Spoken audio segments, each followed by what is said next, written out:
إن المسلمين والمسلمات والمؤمنين والمؤمنات والقانتين والقانتات والصادقين والصادقات والصابرين والصابرات والخاشعين والخاشعات والمتصدقين والمتصدقات الحمدللہ رب العالمین والصلاة والسلام علی سید الانبیاء والمرسلین اما بعد اعوذ باللہ من الشیطان الرجیم بسم اللہ الرحمن الرحیم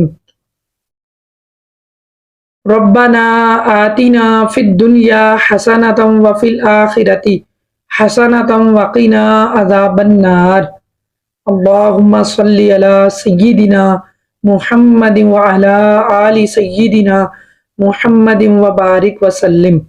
السلام علیکم ورحمۃ اللہ وبرکاتہ۔ آج ہم سورہ بقرہ کی آیت نمبر 243 243 سے آغاز کرنے جا رہے ہیں۔ ترجمے کے ساتھ مختصر سی تفسیر سننے کی سعادت حاصل کریں گے۔ اللہ تبارک و تعالیٰ سے دعا ہے کہ وہ ہماری اس کاوش کو اپنی بارگاہ میں قبول فرمائے۔ بسم اللہ الرحمن الرحیم۔ الم تر الی الذین خرجوا من دیارہم وہم الوف حذر الموت۔ اے محبوب، کیا تم نے نہ دیکھا انہیں جو اپنے گھروں سے نکلے اور وہ ہزاروں تھے موت کے ڈر سے۔ فقال لهم اللہ موتوا، تو اللہ نے ان سے فرمایا مر جاؤ۔ ثم احیاہم، پھر انہیں زندہ کیا۔ ان اللہ لذو فضل علی الناس، اور بے شک اللہ تعالیٰ لوگوں پر بڑے فضل والا ہے۔ ولیکن اکثر الناس لا یشکرون، مگر اکثر لوگ شکر ادا نہیں کرتے۔ بنی اسرائیل کی ایک جماعت تھی، اس کے بارے میں یہ آیت کریمہ نازل ہوئی۔ ان کے علاقے میں طاعون پھیل گیا تو وہ موت کے ڈر سے اپنی بستیاں چھوڑ کر بھاگ نکلے اور جنگل میں جا پڑے۔ یہ لوگ ہزاروں کی تعداد میں تھے۔ اللہ کے حکم سے سب وہیں مر گئے۔ کچھ عرصہ کے بعد حضرت حزقیل علیہ الصلوۃ والسلام کی دعا سے انہیں اللہ تعالیٰ نے زندہ فرمایا اور وہ مدتوں زندہ رہے۔ اس سے یہ بھی پتہ چلتا ہے کہ انسان موت کے ڈر سے بھاگ کر جان نہیں بچا سکتا۔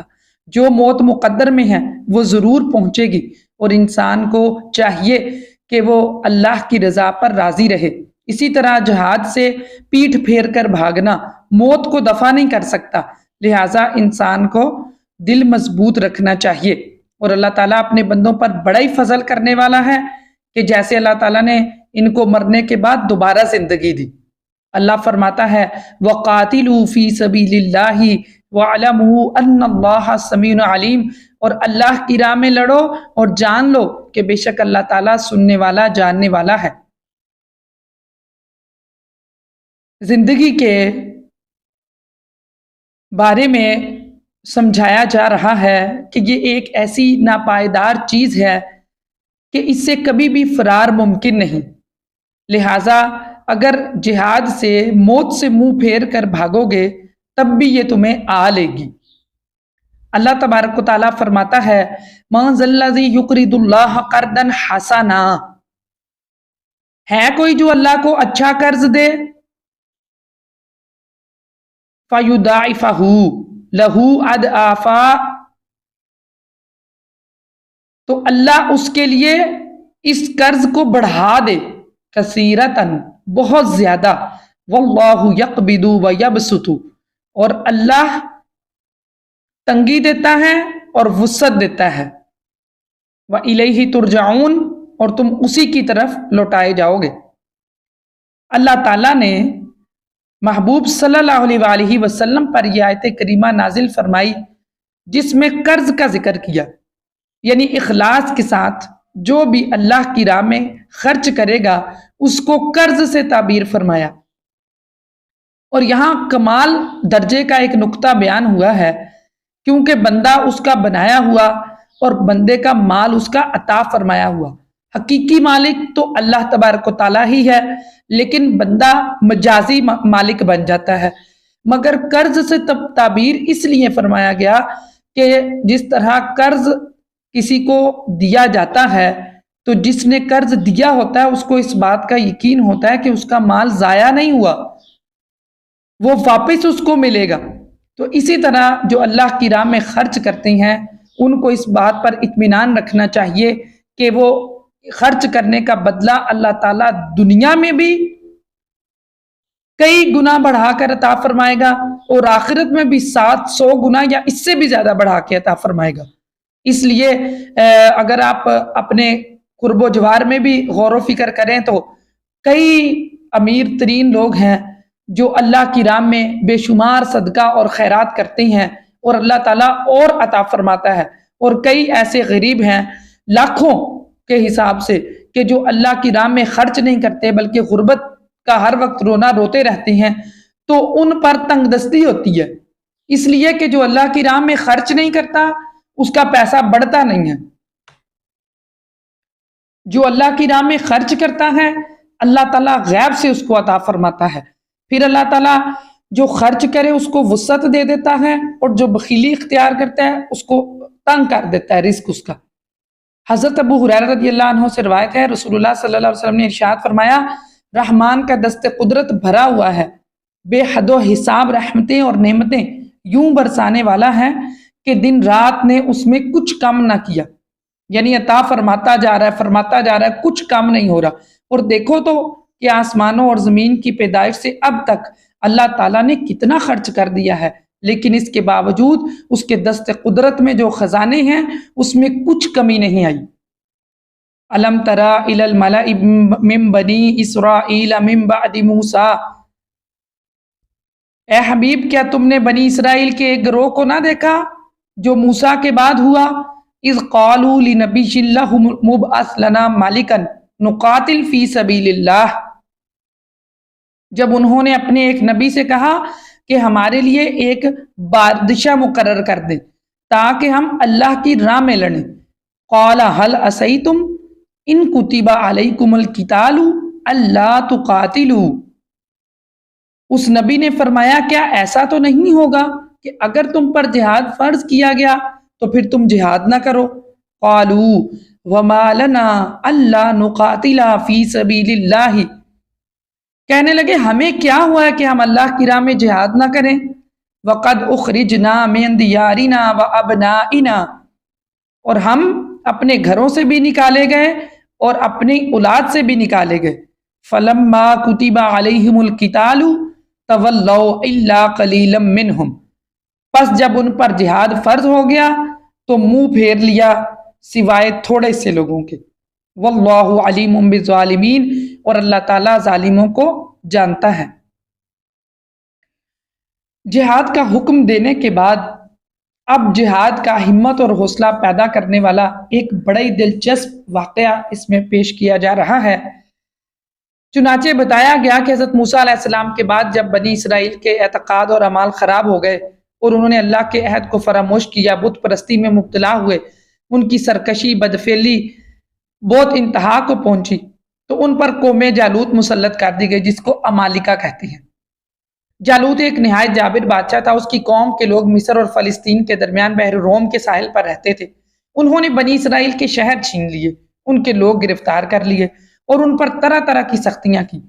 اس زمانے میں بنی اسرائیل میں کوئی نبی موجود نہ تھے، خاندان نبوت میں صرف ایک بی بی باقی رہتی تھی جو حاملہ تھی، ان کے ہاں بیٹے کی ولادت ہوئی جن کا نام شمویل رکھا گیا۔ جب وہ بڑے ہوئے تو انہیں توریت کا علم حاصل کرنے کے لیے بیت المقدس میں ایک بزرگ کے سپرد کیا گیا، عالم دین تھے وہ آپ کے ساتھ بڑی محبت اور شفقت کرتے، آپ کو اپنا بیٹا کہتے تھے۔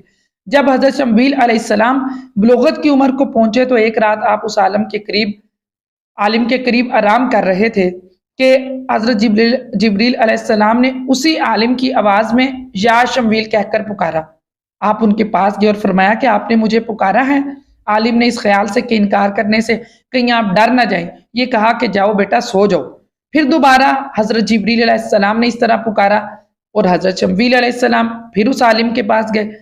عالم نے کہا کہ بیٹا اب اگر میں تمہیں پکاروں تو تم جواب نہ دینا۔ چنانچہ تیسری مرتبہ حضرت جبریل علیہ السلام ظاہر ہو گئے اور انہوں نے بشارت دی کہ اللہ تعالیٰ نے آپ کو نبوت کا منصب عطا فرمایا، لہٰذا آپ اپنی قوم کی طرف جائیے اور اپنے رب تعالیٰ کے احکام پہچانیے۔ جب آپ صلی اللہ علیہ وآلہ وسلم قوم کی طرف تشریف لائے تو انہوں نے آپ علیہ الصلوۃ والسلام کو نبی ماننے سے انکار کر دیا اور کہا کہ آپ علیہ الصلوۃ والسلام اتنی جلدی کیسے نبی بن گئے؟ اچھا اگر آپ نبی ہیں تو ہمارے لیے ایک بادشاہ مقرر کریں۔ وقال لهم نبيهم ان اللہ قد بعث لكم طالوت ملکا، اور ان سے ان کے نبی نے فرمایا بے شک اللہ تعالیٰ نے طالوت کو تمہارا بادشاہ مقرر کیا ہے۔ قالوا انا يكون له الملك علينا ونحن احق بالملك منه ولم يؤت سعة من المال، وہ کہنے لگے اسے ہمارے اوپر کہاں سے بادشاہی حاصل ہو گئی، حالانکہ ہم اس سے زیادہ سلطنت کے مستحق ہیں اور اسے مال میں بھی وسعت نہیں دی گئی۔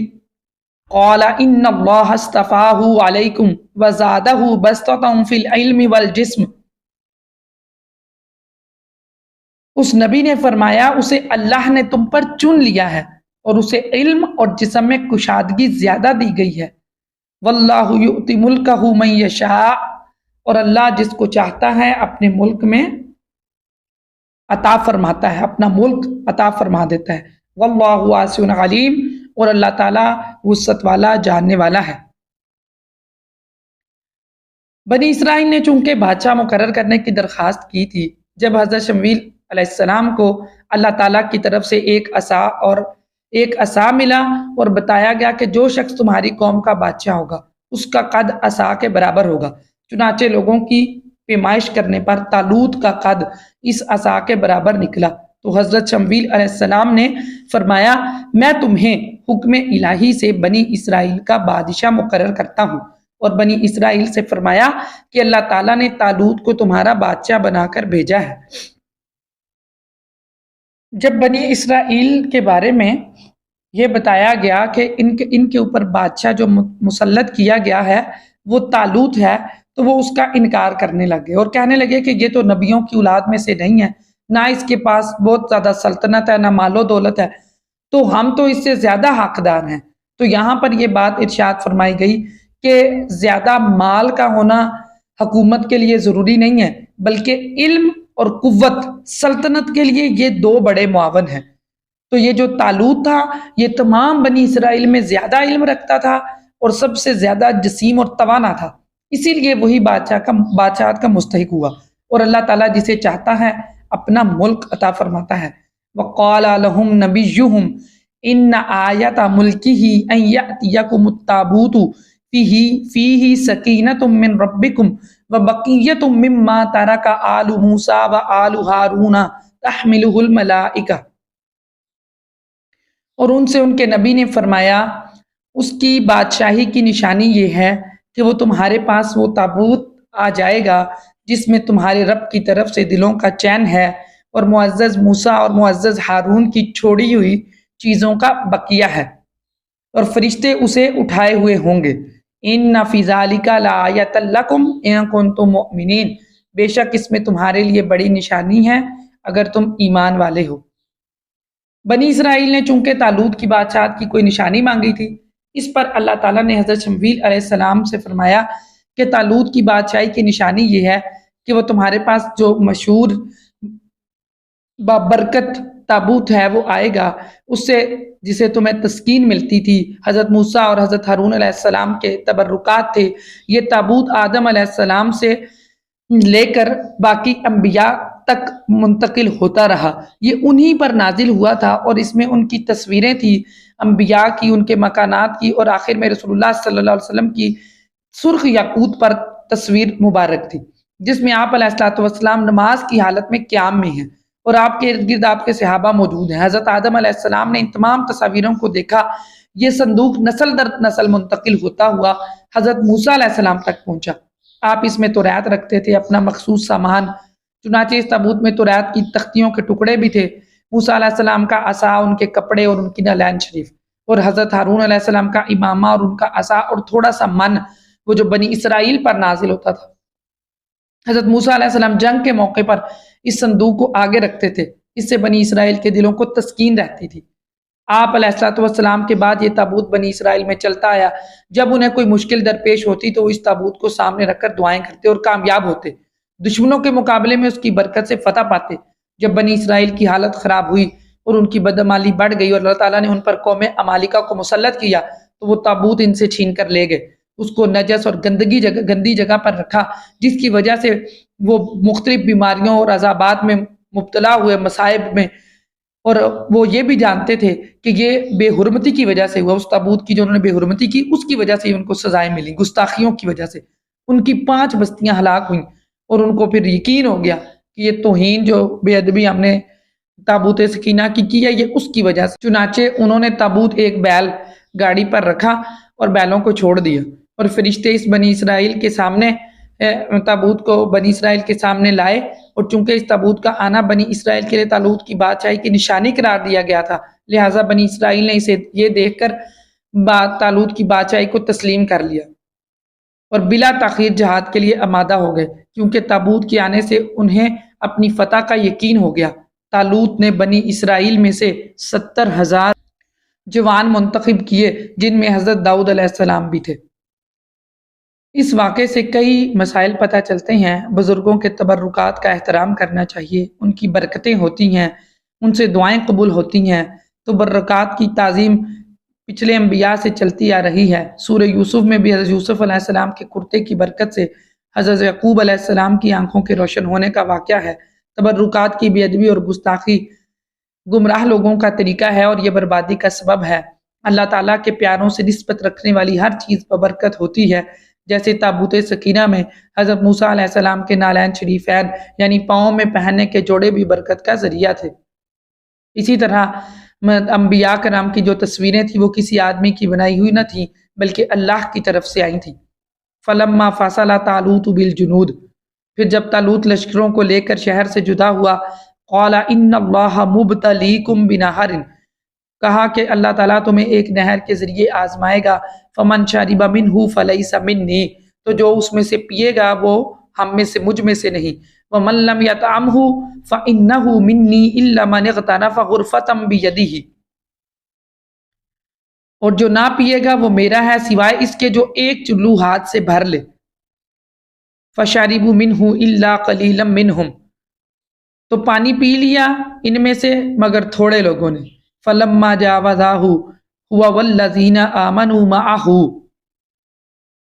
پھر جب طالوت اور اس کے ساتھ والے مسلمان نہر سے پار ہو گئے، قالوا، بولے لا طاقت لنا اليوم بجالوت وجنودہ، تو کہنے لگے آج ہمارے اندر طاقت نہیں ہے کہ ہم جالوت کے لشکر کا مقابلہ کریں۔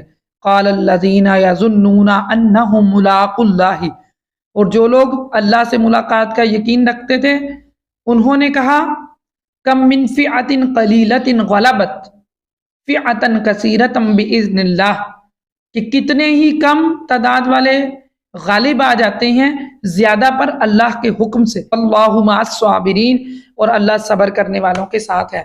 ولما برزوا لجالوت وجنودہ قالوا ربنا افرغ علینا صبرا وثبت اقدامنا وانصرنا علی القوم الکافرین، پھر جب وہ جالوت اور اس کے لشکروں کے سامنے آئے تو انہوں نے عرض کی اے ہمارے رب، ہمارے اوپر صبر ڈال دے دل میں، اور ہمیں ثابت قدم رکھ، اور کافر قوم کے مقابلے میں ہماری مدد فرما۔ یہاں پر جو جہاد کا تذکرہ ہے، طالوت اپنے لشکر کو لے کر بیت المقدس سے روانہ ہوا۔ چونکہ بنی اسرائیل کا یہ سفر جہاد کا تھا، سخت گرمی تھی اور مجاہدین کو پیاس لگی ہوئی تھی، تو طالوت نے انہیں خبر دے دی کہ ان قریب اللہ تعالیٰ تمہیں ایک نہر کے ذریعے آزمائے گا، تو اس سے پیٹ بھر کر پانی نہیں پینا، کیونکہ اللہ تعالیٰ نے حضرت شمویل علیہ السلام کو یہ بات وحی کے ذریعے بتائی۔ تو کہا کہ اگر کوئی پیٹ بھر کے پانی پیے گا تو وہ مجھ میں سے نہیں ہوگا، اور جو ایک چلو ضرورتاً پیے گا تو اس سے درگزر کیا گیا۔ چونکہ امتحان کا وقت تھا اور شدت پیاس تھی، تو جب یہ نہر کے کنارے پہنچے تو لوگوں کا صبر کا پیمانہ لبریز ہو گیا، تو بہت سارے لوگوں نے پیٹ بھر کر پانی پیا، صرف 313 کے قریب افراد جو تھے وہ ثابت قدم رہے، انہوں نے صبر کیا اور ایک ہی چلو پر گزارا کیا، ان کے دل اور ایمان کو قوت حاصل ہوئی اور وہ سلامتی سے نہر سے گزر گئے، اور جنہوں نے پیٹ بھر کر پانی پیا تھا ان کے ہونٹ سیاہ ہو گئے اور ان کی پیاس بڑھ گئی اور ان کے دل بزدل ہو گئے، جب انہوں نے جالوت کے لشکر کی کثرت دیکھی تو کہنے لگے آج ہم ان کے لشکر کے ساتھ اور جالوت کے ساتھ مقابلہ نہیں کر سکتے۔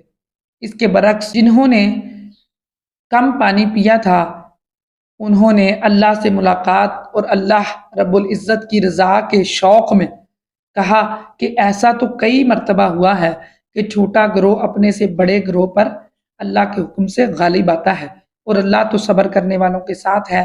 اور پھر انہوں نے یہ دعا بھی مانگی کہ یا اللہ تو ہمیں صبر کی توفیق دے، ہمیں ثابت قدم رکھ اور کافروں کے مقابلے میں ہمیں فتح عطا فرما۔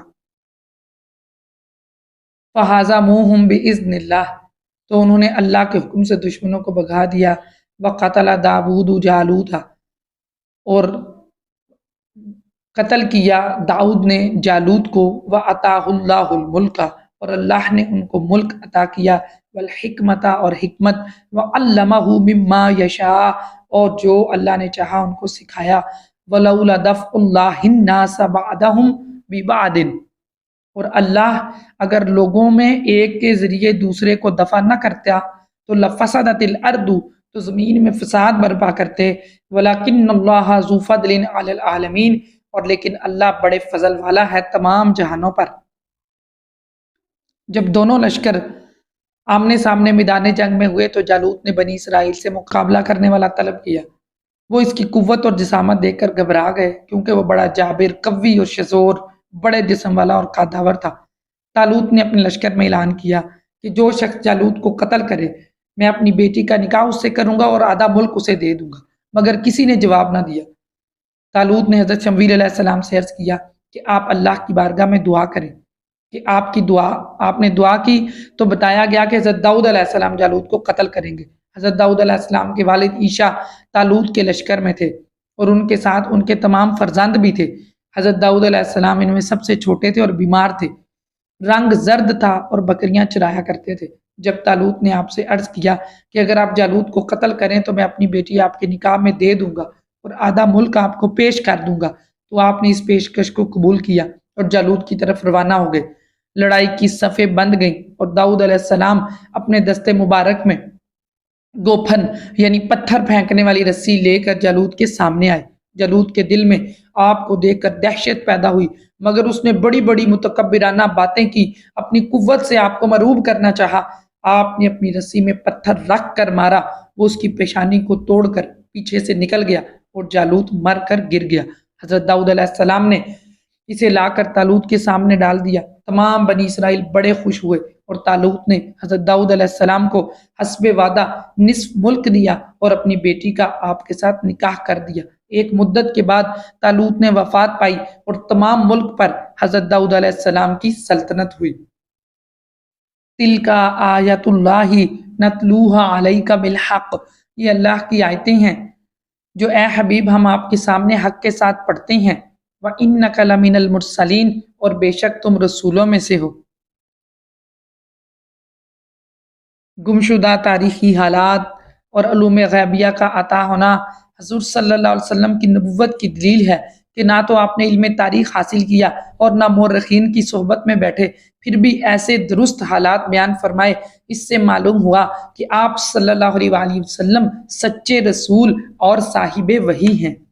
اللہ تبارک و تعالیٰ فرماتا ہے تلک الرسول فضلنا بعضهم علی بعض، یہ رسول ہیں ہم نے ان میں ایک کو دوسرے پر فضیلت عطا فرمائی۔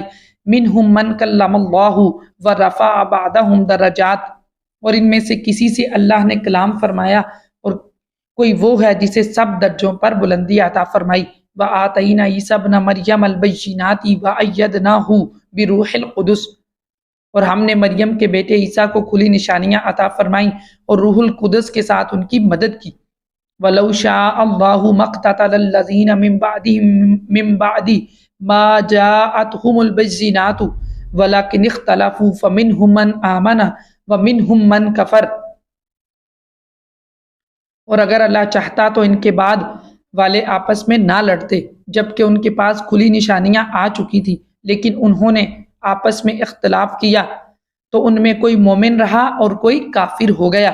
وَلَوْ شَاءَ اللَّهُ مَا اقْتَتَلُوا، اور اگر اللہ چاہتا تو وہ نہ لڑتے۔ وَلَٰكِنَّ اللَّهَ يَفْعَلُ مَا يُرِيدُ، لیکن اللہ جو چاہتا ہے وہ کرتا ہے۔ ان آیات مبارکہ میں اللہ تبارک و تعالیٰ نے نبیوں کے بارے میں ارشاد فرمایا کہ انبیاء ہونے میں تو سارے نبی برابر ہیں، لیکن اللہ تبارک و تعالیٰ نے یہاں پر مرتبے بیان فرمائے کہ کچھ وہ ہیں جو اللہ تبارک و تعالیٰ نے جن کو کلام کا شرف بخشا اور کچھ کو دوسروں پر درجہ عطا فرمایا۔ عیسیٰ بن مریم کو اللہ تعالیٰ نے روشن نشانیاں عطا فرمائی، جیسے مردوں کو زندہ کرنا، بیماروں کو تندرست کرنا، مٹی سے پرندہ بنانا، غیب کی خبریں دینا، نیز جبریل علیہ السلام یعنی روح القدس کے ذریعے آپ کی مدد فرمائی۔ اسی طرح بعض کو بعض پر درجے عطا فرمائے، جیسے نبی کریم صلی اللہ علیہ وآلہ وسلم آخری نبی ہیں، اللہ تعالیٰ نے آپ کو تمام انبیاء پر فضیلت عطا فرمائی۔ آپ صلی اللہ علیہ وسلم نے خود ارشاد فرمایا، ختم بین نبیون، مجھ پر نبوت ختم کر دی گئی۔ آپ صلی اللہ علیہ وسلم کو سب سے زیادہ معجزات عطا فرمائے، آپ کو تمام امتوں پر افضل کیا، حوض کوثر، مقام محمود، شفاعت کبریٰ آپ کو عطا ہوئی، شب معراج، خاص قرب الہی آپ کو ملا، علمی اور عملی کمالات میں آپ کو سب سے اعلیٰ کیا، اور اس کے علاوہ بھی بے انتہا خصائص آپ کو عطا ہوئے۔ خلق سے اولیاء، اولیاء سے رسول، اور رسولوں سے اعلیٰ ہمارا نبی، ملک کونین میں انبیاء تاجدار، تاجداروں کا آقا ہمارا نبی۔ یا ایھا الذین آمنوا انفقوا مما رزقناکم من قبل ان یأتی یوم لا بیع فیہ ولا خلۃ ولا شفاعہ، اے ایمان والو ہمارے دیے ہوئے رزق میں سے اللہ کی راہ میں اس دن کے آنے سے پہلے خرچ کر لو، جس دن میں نہ کوئی خرید و فروخت ہوگی اور نہ کافروں کے لیے کوئی دوستی اور شفاعت ہوگی، والکافرون هم الظالمون، اور کافر ہی ظالم ہیں۔ فکر آخرت کے بارے میں ارشاد فرمایا جا رہا ہے کہ قیامت کے آنے سے پہلے پہلے جو اللہ نے مال دیا ہے اس میں سے خرچ کرو، وہ بڑی ہیبت والا دن ہے، بڑے خوف کا دن ہے، ساری دنیاوی دوستیں کٹ جائیں گی، باپ بیٹے سے جان چھڑائے گا، اور کافروں کی کوئی سفارش کسی کے کام نہ آئے گی۔ اللہ لا الہ الا هو الحی القیوم، اور اللہ وہ ہے جس کے سوا کوئی معبود نہیں، وہ خود زندہ ہے اور دوسروں کو زندہ رکھنے والا ہے۔ لا تأخذہ سنۃ ولا نوم، نہ اسے اونگ آتی ہے اور نہ نیند۔ لہ ما فی السماوات و ما فی الارض، اور جو کچھ آسمانوں میں ہے اور جو کچھ زمین میں ہے سب اسی کا ہے۔ من ذا الذی یشفع عندہ الا باذنہ، کون ایسا ہے جو اس کی اجازت کے بغیر سفارش کر سکے؟ یعلم ما بین ایدیہم وما خلفہم، جو کچھ ان کے آگے ہے اور جو کچھ ان کے پیچھے ہے وہ جانتا ہے۔ ولا یحیطون بشیء من علمہ الا بما شاء، اور لوگ اس کے علم میں سے اتنا ہی حاصل کر سکتے ہیں جتنا وہ چاہے۔ وسع کرسیہ السماوات والارض، اس کی کرسی آسمان اور زمین کو اپنی وسعت میں لیے ہوئے ہے۔ ولا یؤودہ حفظہما، اور ان کی حفاظت اسے تھکا نہیں سکتی۔ وہو العلی العظیم، اور وہ بڑی بلندی والا، بڑی عظمت والا ہے، بڑی شان والا ہے۔ اس آیت کو آیت الکرسی کہتے ہیں۔ احادیث میں اس کی بڑی فضیلتیں بیان ہوئی ہیں۔ آیت الکرسی قرآن مجید کی سب سے عظیم آیت ہے، جو سوتے وقت آیت الکرسی پڑھے تو اللہ تعالیٰ صبح تک اس کی حفاظت فرمائے گا اور شیطان اس کے قریب بھی نہ آ سکے گا۔ نمازوں کے بعد آیت الکرسی پڑھنے پر جنت کی بشارت ہے، رات کو سوتے وقت پڑھنے پر اپنے اور پڑوسیوں کے گھر کی حفاظت کی بھی بشارت ہے۔ اللہ تعالیٰ فرماتا ہے، لا اکراہ فی الدین، دین میں کوئی زبردستی نہیں، قد تبین الرشد من الغی، بے شک ہدایت کی راہ گمراہی سے خوب جدا ہو گئی۔ فمن یکفر بالطاغوت ویؤمن باللہ فقد استمسک بالعروۃ الوثقی، تو جو شیطان کو نہ مانے اور اللہ پر ایمان لائے تو اس نے بڑا مضبوط سہارا تھام لیا، جس سہارے کو لا انفصام لہا، کبھی نہیں کھلنا۔ واللہ سمیع علیم، اور اللہ سننے والا، جاننے والا ہے۔ یہ اشارہ ہے کہ عقل مند آدمی کے لیے قبول حق میں تاخیر کرنے کی کوئی وجہ باقی نہیں۔ کسی کافر کو جبرن مسلمان بنانا جائز نہیں، مگر مسلمان کو جبرن مسلمان رکھنا ضروری ہے، کیونکہ یہ دین اسلام کی توہین اور دوسروں کے لیے بغاوت کا راستہ ہے جسے بند کرنا بڑا ضروری ہے۔ لہٰذا کسی مسلمان کو مرتد ہونے کی اجازت نہیں دی جا سکتی، یا تو وہ اسلام لائے گا یا اسے قتل کیا جائے گا۔ اللہ تعالیٰ نے بنی اسرائیل کے مرتدین سے یہی فرمایا تھا، فَاقْتُلُوا أَنفُسَكُمْ، یعنی اپنے آپ کو قتل کرو۔ اگر کوئی کافر ہو جائے تو ایمان لانے کے بعد تو پہلے تو اس کو ایمان کی طرف پھیرا جائے، اور اگر وہ اپنے ارتداد سے توبہ نہ کرے تو وہ پھر واجب القتل ہے، مرتد کی سزا قتل ہے۔ اس آیت مبارکہ میں طاغوت سے جو بچنے کا حکم دیا گیا وہ شیطان سے بچنے کا، بے دینوں کی صحبت، ان کی کتابیں الفت کی، ان کے واعظ سننے، اور اپنے ایمان کی جو رسی ہے اس پر خود ہی چھریاں چلانا، یہ درست نہیں ہے، کیونکہ حضور صلی اللہ علیہ وسلم نے فرمایا کہ جو جانور، آپ کی حدیث شریف کا مفہوم ہے کہ جو جانور چراگاہ کے قریب چرتے ہیں تو ہو سکتا ہے کہ وہ ان قریب اس میں داخل بھی ہو جائے، تو جو چیزیں ممنوع ہیں، حرام ہیں، منع کیا گیا جن سے، ان کے قریب جانے سے ان کے پڑنے کا بھی اندیشہ ہوتا ہے۔ لہٰذا انسان کو چاہیے کہ ایمان لانے کے بعد استقامت کے ساتھ حق پرستوں کا راستہ اپنائے، صحیح لوگوں سے دین سیکھے۔ اللہ تعالیٰ فرماتا ہے اللہ ولی الذین آمنوا، اللہ والی ہے مسلمانوں کا، یخرجہم من الظلمات الی النور، ان کو نکالتا ہے اندھیروں میں سے نور کی طرف، والذین کفروا اولیاؤہم الطاغوت، اور جو کافر ہیں ان کے حمایتی شیطان ہیں، یخرجونہم من النور الی الظلمات، وہ انہیں نور سے ظلمات کی طرف لے کے جاتے ہیں، اندھیروں کی طرف نکالتے ہیں۔ اولئک اصحاب النار، یہی لوگ دوزخ والے ہیں، ہم فیہا خالدون، وہ اس میں ہمیشہ رہیں گے۔ اس آیت میں بتایا گیا اللہ مومنوں کا دوست ہے، وہ کفر سے نکال کر ان کو روشنی اور ہدایت کی طرف لے جاتا ہے، انبیاء علیہ السلام اور صالحین کے طریقے کی طرف لاتا ہے، جبکہ کافروں کا دوست شیطان ہے جو انہیں صحیح فطرت سے، روشنی سے نکال کر کفر کی طرف لے جاتے ہیں۔ حق کا راستہ ایک ہے اور باطل کے راستے بے شمار ہیں، اس لیے یہاں نور کو واحد اور ظلمات یعنی اندھیروں کو جمع کا ذکر کیا گیا۔ یاد رہے کہ مومنوں کے نور کی طرف جانے کا سب سے بڑا ذریعہ رسول اللہ صلی اللہ علیہ وآلہ وسلم ہے۔ چنانچہ سورہ ابراہیم کی آیت نمبر 1 میں اللہ تعالیٰ نے ارشاد فرمایا، ہم نے آپ کی طرف کتاب نازل فرمائی لِتُخْرِجَ النَّاسَ مِنَ الظُّلُمَاتِ إِلَى النُّورِ، تاکہ آپ لوگوں کو تاریکیوں سے نور کی طرف نکالیں۔ یہ اللہ کی بڑی کرم نوازیاں ہیں کہ انہوں نے ہمیں اپنا رسول صلی اللہ علیہ وآلہ وسلم اللہ تعالیٰ نے ہمیں عطا فرمایا، اور وہ ہمیں نور کی طرف بلاتے ہیں اندھیروں سے نکال کر۔ حضور صلی اللہ علیہ وسلم دعا بھی مانگا کرتے تھے، اللہم اجعل فی قلبی نورا، اے اللہ میرے دل میں نور پیدا فرما۔ تو ہمیں بھی یہ دعا کرتے رہنا چاہیے، اللہ تعالیٰ اپنے نور سے ہمارے دلوں کو منور فرمائے اور ہمیں صحیح طور پر قرآن پاک کو سمجھنے اور اس پر عمل پیرا ہونے کی توفیق عطا فرمائے، ہمیں اور ہماری اولاد اور ہمارے اہل و عیال کو شیطان کے شر سے محفوظ فرمائے۔ وآخر دعوانا ان الحمد للہ رب العالمین۔